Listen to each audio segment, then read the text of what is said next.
I'd love to know your perspective on SIBO. I've been very skeptical of this whole idea that there's a growing faction of people that are struggling with this small bowel intestinal overgrowth, and they're going on low FODMAP diets, and I'm not sure about the testing mechanisms, and I'd just like to get your opinion on it as a gastroenterologist. Yeah, it's interesting. I mean, it's referred to as small intestinal bacterial overgrowth, but the reality of the situation is probably the action's probably occurring in the large colon. I think, as I've said to you, I think if 90% of our food is grain, processed grain, which is the reality of the modern living, where 15,000 years ago that made up 0% of our diet. Grain was not a part of our diet, in particular processed grain. We're probably tending to malabsorb a lot of these components, and it ends up in the large bowel being fermented away.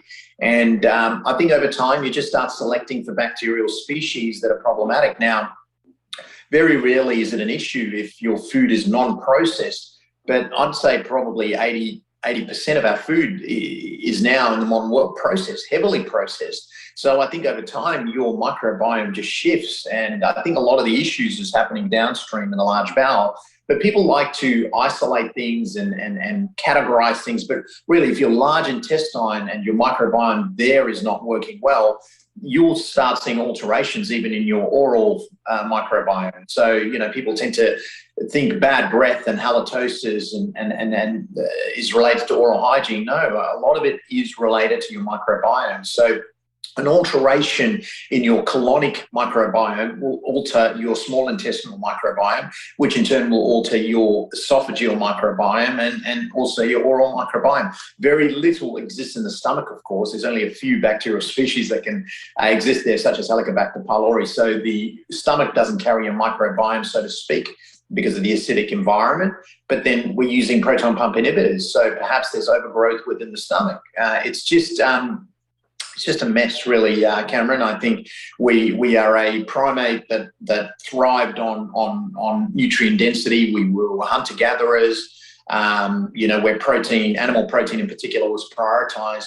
Yet we live in this modern era where we're sedentary with nutrient-dense foods that are vilified. Red meat's vilified. It's a source of cancer and heart disease if you talk to 90% of my colleagues. So how can we have a chance to have good gut health if this is what's going on? So I don't buy into this whole concept of small intestinal bacterial overgrowth or SIBO. I think there's a lot of expensive tests out there for it. If someone's struggling with abdominal bloating, gas, erratic stooling, pounds to peanuts, that small intestinal bacterial overgrowth test is going to come back positive. It's often a breath test. I think you just listen to the patient and ask them, are you suffering flatulence? Do you have bloating? Do you belch a lot? Most people tell you that they do. So eliminating some of these foods that tend to ferment a lot might be a start. That's stop fire. That's not what I'm saying. But eliminating some of these FODMAP type carbohydrates would be a start. The problem with the low FODMAP diet, the way I see it, is they ask you to eliminate a lot of things, but they don't allow you to add in things. So people can't adhere to it for very long because they're hungry. Like, well, if you don't want me to eat bread and pasta and grains and cereals, what can I eat? Well, we should be telling them to emphasize protein, quality animal-based proteins that are low in FODMAPs, but we don't do that because we've linked it with disease.